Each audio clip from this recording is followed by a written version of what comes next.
हल्द्वानी में धामी के पक्ष में उमड़ा युवाओं का सैलाब। बीजेपी के आभार रैली में सीएम का हुआ जोरदार स्वागत। धामी के फैसलों पर युवाओं ने लगाई मुहर।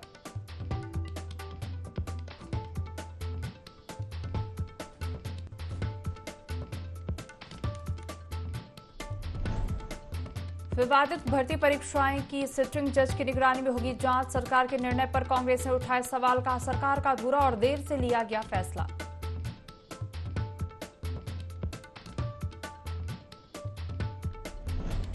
स्वास्थ्य मंत्री धन सिंह रावत ने जसपुर सामुदायिक स्वास्थ्य केंद्र का किया औचक निरीक्षण। मरीजों से मिलकर जाना उनका हाल। स्वास्थ्य व्यवस्था की दी जानकारी।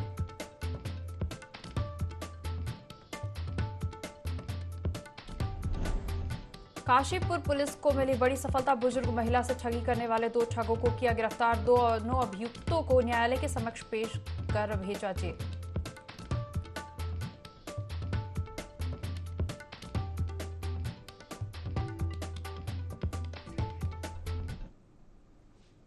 देवभूमि लाइव में आपका स्वागत है। मैं हूं आपके साथ दिव्या तिवारी। बुलेटिन की शुरुआत करेंगे खबरों के साथ। पुराने पहरी बस स्टैंड मार्ग पर खड़े वाहनों के शीशे अज्ञात लोगों ने तोड़ दिए हैं, जिससे क्षेत्र में दहशत का माहौल बना हुआ है। बता दें कि पिछले 15 दिनों में करीब आधा दर्जन वाहनों के शीशे तोड़े गए हैं।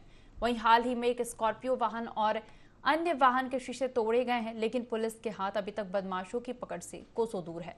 हालांकि स्थानीय लोग सीसीटीवी फुटेज के आधार पर अज्ञात लोगों को कैमरे में कैद कर लिया है, लेकिन पुलिस की लापरवाही के कारण लगातार वाहनों के शीशे टूट रहे हैं और पुलिस अब तक किसी को भी पकड़ नहीं पा रही है।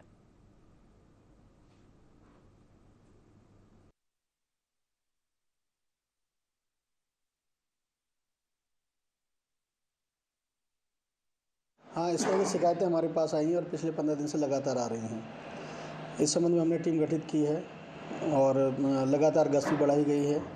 इसमें सीसीटीवी फुटेज खंगालने के बाद हमें 2 चेहरे, जो एक नवयुवक हैं, एक चेहरे नज़र आ रहे हैं जो रात के लगभग 3 से 5 बजे के बीच में ये आकर पत्थर मारकर ये तोड़ रहे हैं। हाँ, ये शरारती तत्व, इसमें कोई आपराधिक इनका विचार नहीं है, जैसे चोरी करना या कुछ चीज़ निकाल के ले जाना, ऐसा कुछ पाया नहीं गया है।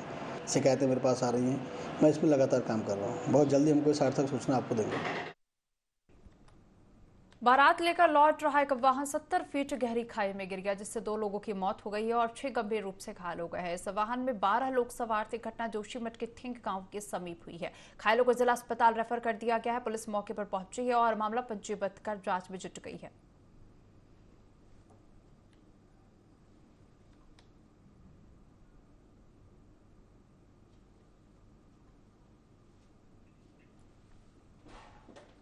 प्रदेश के दूर अस्पताल में मरीजों को पर्याप्त इलाज नहीं मिल रहा है, जबकि यह अस्पताल मेडिकल कॉलेज से जुड़ा हुआ है। मरीजों का आरोप है कि अस्पताल में जांच रिपोर्ट भी गलत मिल रही हैं। वहीं मरीजों को अस्पताल में दवाई भी समय पर नहीं मिल रही है। मरीजों का कहना है कि इसी तरह मरीजों के बिल भी गलत काटे जा रहे हैं। मरीजों ने इसकी शिकायत अस्पताल प्रबंधन से की है और मांग की है कि अस्पताल में व्याप्त अव्यवस्थाओं को सुधारा जाए, ताकि मरीजों को समय पर बेहतर उपचार मिल सके।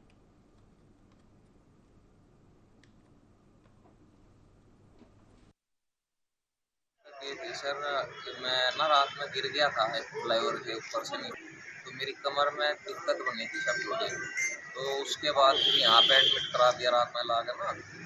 तो अभी डॉक्टरों ने एक्सरे करे थे मेरे। एक्सरे में उन्होंने बताया कि तुम्हारी रीढ़ की हड्डी में या तो बाल है या फिर टूटी हुई है, तो इसमें अभी वो MRI करने के लिए बोल रहे थे। तो मैंने उनको ये बोला था, सर मैं चल फिर के देखता हूँ एक बार, अगर हड्डी टूट रही होगी तो चलने फिरने का तो कोई मतलब ही नहीं बैठता, फिर हाथ पैर ही नहीं लेंगे। तो फिर मैंने देखा कि चल के 2 बार मैं बाहर आ चुका, तो मेरी हड्डी तो टूट नहीं रही। मैं ये चाह रहा हूँ कि मुझे अच्छे से अच्छी दवाई दे दी जाए बस। कैंसिल करवा के लेकर वहाँ से आए तो वो जगह 25 नंबर में जाओ, 25 नंबर में गए तो अब डॉक्टर के पास जाओ, डॉक्टर से लिखवा के लाओ, उनसे पूछो इसे कैंसिल करना है क्या करना है। बिल गलत कट गया, मरीज को ये नहीं करना चाहिए। ये खून की जांच का बिल है और हमें करानी है MRI। नहीं वो कर तो रहे हैं, मगर हमें इतनी जानकारी नहीं है कौन से साहब किधर बैठे हैं। 25 नंबर ऑर्डर करते हैं, हम चले जाओ, पता नहीं चल पाता कौन से साहब हैं, कौन से इस काम को करेंगे। उत्तराखंड की विधानसभा से बर्खास्त किए गए 228 कर्मचारियों के फैसले की पूर्व कानून मंत्री सुब्रमण्यम स्वामी सुप्रीम कोर्ट में पैरवी करेंगे। इसके लिए विधानसभा अध्यक्ष रितु खंडूरी ने पूर्व कानून मंत्री को बधाई दी। विधानसभा अध्यक्ष का कहना है कि उन्होंने सही निर्णय लिया है। वहीं सुब्रमण्यम स्वामी का कहना है कि वह सुप्रीम कोर्ट में विधानसभा अध्यक्ष के इस फैसले को चुनौती देंगे।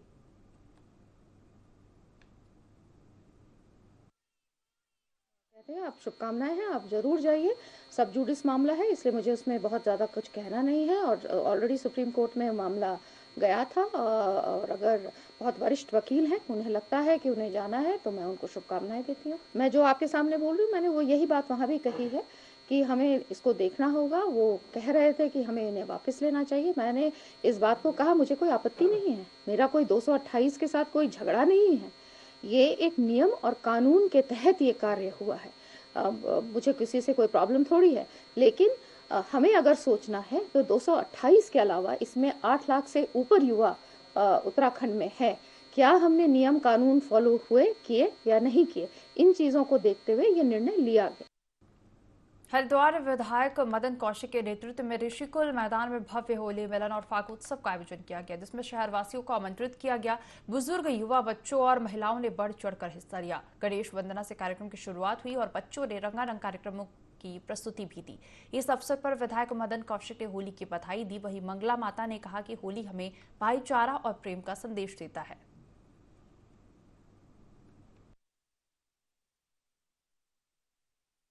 हम लोग संदेश हमेशा देते आए हैं कि होली एक ऐसा महापर्व है जो हमें हर चीज़ से ऊपर उठा देता है। सब रंगों में जब हम मिलाते हैं तो एक ही रंग बन जाता है। तो मैं अपने प्रदेशवासी ही नहीं, पूरे भारतवर्ष से यही प्रार्थना करती हूँ कि अपने को एक भारतवासी समझें, अपने को उस देवभूमि जो हमारी युगों युगों की एक देवभूमि है, उन संस्कारों से अपने आप के जीवन को जिए और हमेशा में एकता का व्यवहार, प्रेम का व्यवहार, एक दूसरे को दुख दर्द समझेंगे। जाति पाति से ऊपर उठ कर के हमें अपने देश की मानवता, अपने देश की जो है एकता और अपने देश की आगे उन्नति के लिए काम करना। होली की सभी प्रदेशवासियों को, देशवासियों को, शहरवासियों को हार्दिक बधाई, शुभकामनाएं। होली का ये पर्व, रंगों का ये पर्व जो सामाजिक समरसता का पर्व है, आज यहाँ हम लोग हर साल पर्व को मनाते हैं। आज हमने पुणे यहाँ सभी शहरवासियों को आमंत्रित किया है और मैं बधाई देना चाहता हूँ कि मेरे कार्यक्रम में यहाँ जो भारतीय जनता पार्टी ने किया है, इसमें हिंदू भी हैं तो मुस्लिम भी हैं, मुस्लिम महिलाएं भी हैं और मुस्लिम महिलाओं ने खुद होली का तिलक लगवा कर और इस त्यौहार को सेलिब्रेट करने के लिए अपने आप को कहा कि हम भी सेलिब्रेट करेंगे। तो एक बड़े भव्य स्तर पर ये कार्यक्रम हम लोग कर रहे हैं और हमारा अच्छा सौभाग्य है। परम पूज्य मंगला माता जी को जब हमने कहा कि आप हमें समय दे दीजिए, आप आइए, उन्होंने कहा मैं आपके कार्यक्रम में आऊँगी और उनका आशीर्वाद भी आज हमें मिले। उत्तराखंड में नकल विरोधी कानून अध्यादेश पास करने को लेकर सीएम पुष्कर सिंह धामी का जगह जगह जोरदार स्वागत हो रहा है। विशेषकर युवाओं में सीएम के इस निर्णय से खासा उत्साह है। यही कारण है कि सीएम धामी के समर्थन में आभार रैली निकाली जा रही है। हल्द्वानी में भी युवाओं ने उनके समर्थन में विशाल रैली निकाली। इस रैली में हजारों की संख्या में युवाओं ने हिस्सा लिया।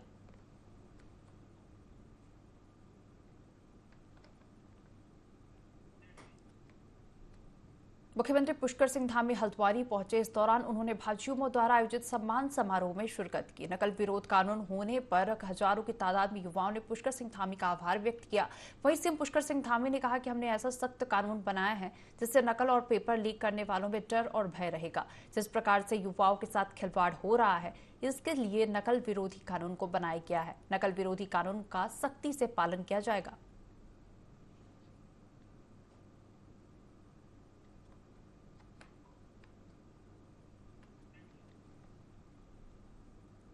उत्तराखंड में सरकार 4 धाम यात्रा की तैयारियों में जुट गई है। वहीं अब 108 ने भी तैयारियां शुरू कर दी है। उत्तराखंड प्रदेश प्रभारी अनिल शर्मा ने जानकारी देते हुए कहा कि 4 धाम यात्रा को लेकर इस बार की तरह हर बार की तरह इस बार भी 108 की अधिक एम्बुलेंसों को यात्रा रूटों पर लगाया जाएगा। उन्होंने कहा कि कुछ 108 वाहनों की फिटनेस चल रही है। जिन गाड़ियों में कुछ तकनीकी खराबी है, उनकी मरम्मत की जा रही है।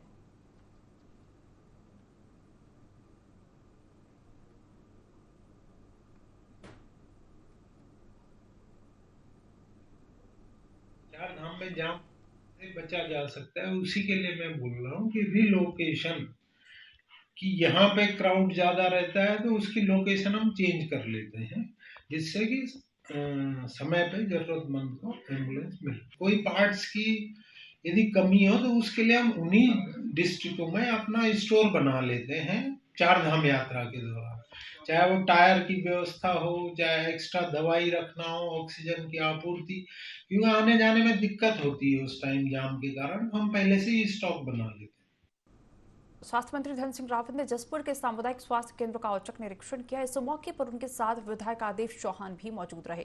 स्वास्थ्य मंत्री ने मीडिया से चर्चा में बताया कि अस्पताल को विकसित किया जा रहा है। अस्पताल की ओपीडी भी ज्यादा है, जहां पार्किंग की व्यवस्था की जा रही है। प्रदेश को 350 डॉक्टर्स इसी महीने मिलने जा रहे हैं। अस्पताल में 265 जांचें फ्री की जाएंगी। वहीं संस्थागत प्रसव भी 100% करना है।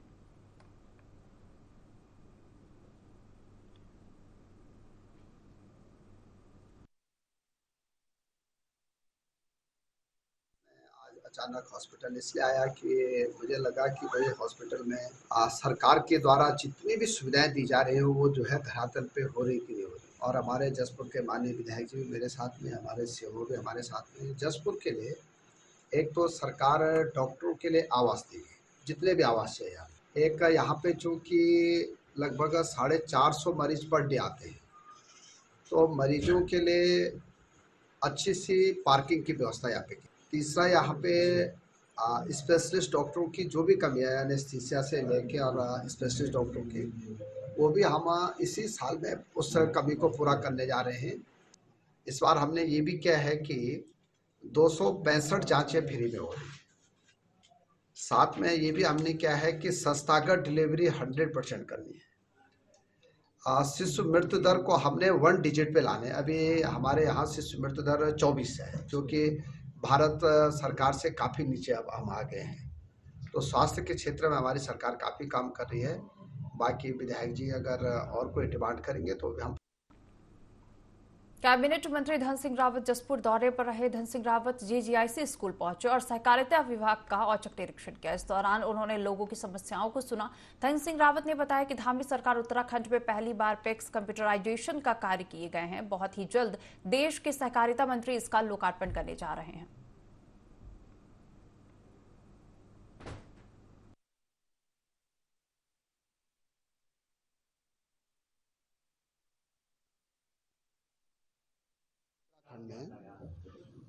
पहली बार पैक्स कंप्यूटराइजेशन उत्तराखंड सरकार ने किए हैं और बहुत जल्दी हमारे देश के सहकारिता मंत्री जी का लोकार्पण करने जा रहे हैं। पहला राज्य उत्तराखंड है जिसने कि NEP 2020 को लागू कर दिया है। अब आंगनवाड़ी से लेके कॉलेजों तक, चाहे फर्नीचर हो, चाहे किताबें हों, चाहे जूते हों, चाहे बच्चों के लिए पाठ्य पुस्तकें, सब जो है सरकार की तरफ से दिए जा रहे हैं। अब टीचर्स की भी कमी कहीं नहीं है। टीचर्स भी हमने लगभग 2500 टीचरों की भी नियुक्ति की है और मैं कह सकता हूं कि शिक्षा की गुणवत्ता के लिए जो भी संभव होगा वो सब। मुख्यमंत्री पुष्कर सिंह धामी ने प्रतियोगी परीक्षाओं की जांच को लेकर बड़ा फैसला लिया। सरकार ने UKSSC की 4 और राज्य लोक सेवा आयोग की परीक्षाओं की जांच हाईकोर्ट की निगरानी में कराने का निर्णय लिया है। तो वहीं सरकार के इस फैसले पर कांग्रेस ने सवाल खड़े किए हैं। कांग्रेस प्रदेश अध्यक्ष करण माहरा ने कहा कि सरकार ने देर से और अधूरा फैसला लिया है। आगे उन्होंने कहा कि संभावना है कि गवाहों को डरा धमकाकर गवाही देने से प्रभावित किया जा सकता है।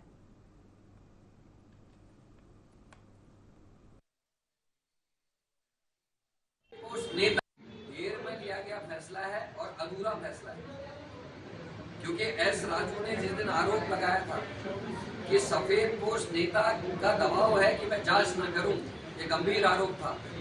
उसके बाद पटवारी पेपर लीक हो गया, लड़कों पर लाठीचार्ज हो गया, गोपन के अपराध के 2 अधिकारी पकड़े गए और स्टेट एजेंसी की पोल खुल गई कि जब हाकम सिंह की जमानत हो गई, मुख्य आरोपी की जमानत हो गई, 25 से ज्यादा लोगों की जमानत हो गई, हम स्टेट एजेंसीज पे कैसे भरोसा कर लें। हो सकता है किसी अन्य किस्म से प्रलोभन देकर जो गवाह बन सकते थे उनको तोड़ा गया हो या उनको डराया गया हो। इसलिए मैं कह रहा हूँ कि आधा फैसला है, अधूरा फैसला है और देर से लिया गया फैसला।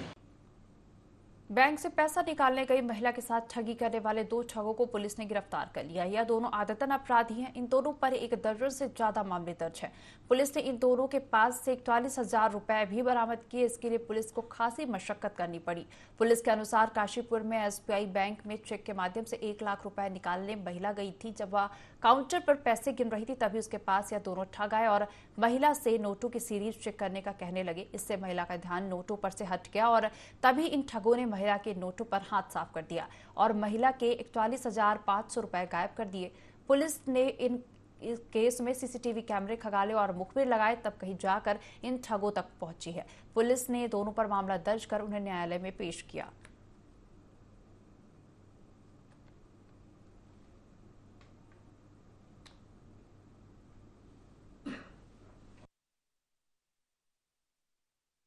इंस्पेक्टर ITI को सूचना दी थी स्टेट बैंक चैती के मैनेजर साहब ने कि उनकी शाखा में एक महिला के साथ कुछ लोगों ने 2 से अधिक व्यक्तियों ने 41,500 रुपए की ठगी कर ली है। यह सूचना हमें मिली। तत्काल इंस्पेक्टर साहब अपनी टीम के साथ शाखा में पहुंचे। इसी बीच में हमें यह भी सूचना मिली कि अभी लगभग इस घटना से लगभग 1-1.5 घंटा पहले बाजपुर में किसी बुजुर्ग व्यक्ति के साथ भी ऐसा हो गया है और लगभग 77,000 रुपए स्टेट बैंक की ही शाखा से इसी तरीके की हुलिया के 2 लोगों के द्वारा ठगी कर ली गई है।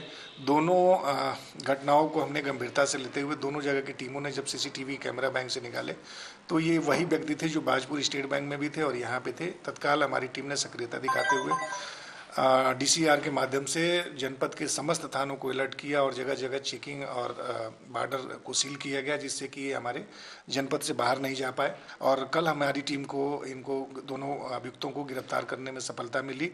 आज इनकी अरेस्टिंग की गई है। माननीय न्यायालय के समक्ष आज इन्हें हम पेश कर रहे हैं। उत्तराखंड में मनरेगा कर्मचारी एक बार फिर हड़ताल की तैयारी में है। मनरेगा कर्मचारी संगठन के प्रदेश अध्यक्ष सुंदर मणि सेमवाल ने डंडा ब्लॉक कार्यालय में एक प्रेस वार्ता को संबोधित करते हुए कहा कि पिछले साल 2022 में मनरेगा कर्मचारियों ने नियमितीकरण की मांग को लेकर 84 दिनों तक हड़ताल की थी, जिस पर सरकार ने उनको मानदेय बढ़ाने और हड़ताल के दिनों में वेतन देने की मांग को मानते हुए मनरेगा कर्मचारियों का धरना समाप्त करवाया था। लेकिन 1 वर्ष बीत जाने के बाद भी मनरेगा कर्मचारियों का ना तो मानदेय बढ़ा है और ना ही हड़ताल के दिनों का वेतन मिल पाया है। यही कारण है कि अब मनरेगा कर्मचारी अपने हड़ताल के 84 दिनों का मानदेय को लेकर प्रदेश व्यापी आंदोलन करने वाले हैं। उन्होंने सरकार को जल्द से जल्द रुके हुए वेतन को देने की मांग की है।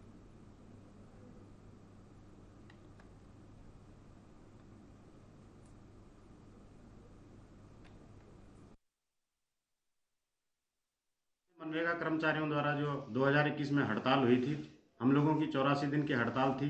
हड़ताल को समाप्त इस बेस पे कराया गया था कि आपको हड़ताल अवधि का मानदेय दिया जाएगा, लेकिन अब तक वह वेतन हमें नहीं मिला है। जबकि माननीय मुख्यमंत्री श्री पुष्कर सिंह धामी जी ने 31 दिसंबर 2021 की कैबिनेट में यह निर्णय लिया था कि मनरेगा कर्मी को हड़ताल अवधि का वेतन मिलेगा और माननीय मुख्यमंत्री जी दोबारा कैबिनेट में दोबारा से मुख्यमंत्री बने हैं, परंतु अभी तक उनके आश्वासन ही मिल रहे हैं। बार बार हम मुख्यमंत्री जी से मिले हैं, माननीय कैबिनेट मंत्री गणेश जोशी जी से भी मिले हैं और उन्होंने भी आश्वासन दिया कि आप लोगों को हड़ताल अवधि का वेतन दिया जाएगा। परंतु इतना समय हो चुका है, 1 साल से ऊपर हो गया है, दूसरा 2 साल होने वाले हैं, अब तक हम लोगों को हड़ताल अवधि का वेतन नहीं मिल रहा है। पूरा प्रदेश इससे बहुत दुख व्यक्त करता है। रुक करेंगे हल्द्वानी सारी बड़ी खबर का। CM धामी ने युवाओं के लिए बड़ी घोषणा की है। उन्होंने कहा कि समूह परीक्षाओं में साक्षात्कार की व्यवस्था समाप्त किया जाएगा। PCS और अन्य उच्च पद में साक्षात्कार का प्रतिशत कुल अंकों के 10% से ज्यादा नहीं रखा जाएगा। साक्षात्कार में 40% से कम और 70% से अधिक दिए जाते नंबर तो स्पष्टीकरण भी होगा। तो हल्द्वानी से यह बड़ी खबर हम आपको बता रहे हैं, जहां CM पुष्कर सिंह धामी ने युवाओं के लिए घोषणा की है। यह युवाओं के लिए बड़ी घोषणा है। समूह में परीक्षाओं में साक्षात्कार की व्यवस्था को समाप्त किया जाएगा।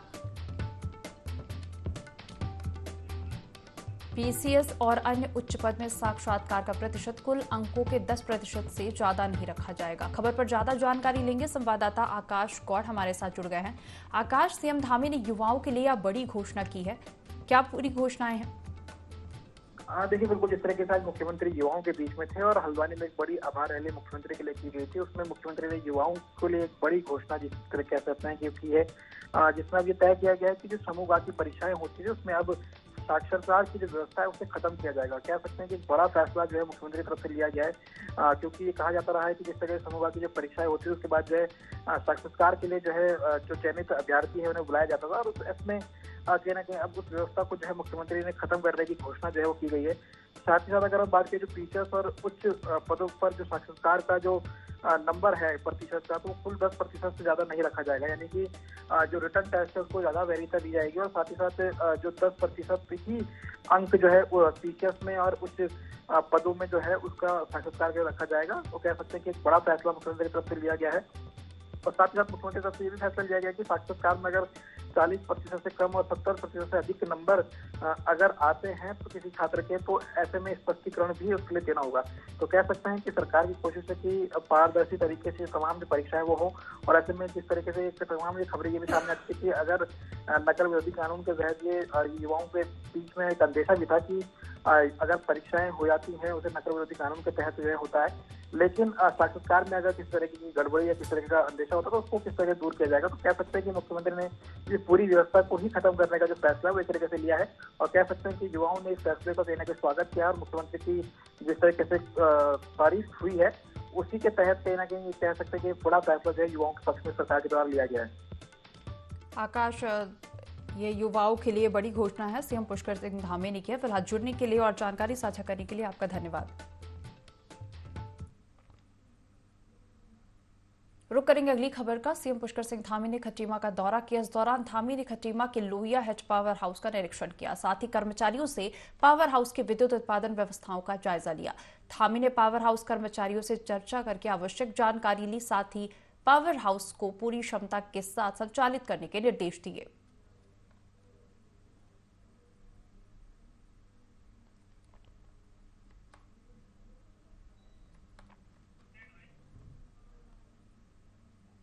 हल्द्वानी में मुख्य सचिव डॉक्टर एस.एस. संधू ने पंतनगर एयरपोर्ट का दौरा किया, जिसमें पंतनगर एयरपोर्ट की व्यवस्थाओं का जायजा लिया। बता दें कि क्षेत्र में 28 मार्च से 30 मार्च तक G20 की 3 बैठकें होनी हैं। रामनगर में होने वाली राउंड टेबल सम्मेलन में विदेशों से आए वैज्ञानिक शामिल। कार्यक्रम में chief science round table conference का आयोजन भी होगा। निरीक्षण के दौरान मुख्य सचिव ने रंग रोगन और प्रसाधन की बेहतर व्यवस्था करने के निर्देश दिए। कार्यक्रम में कई वीवीआईपी मेहमान भी शामिल होंगे, जिसको मद्देनजर रखते हुए सीसीटीवी स्थापित करने के निर्देश दिए गए।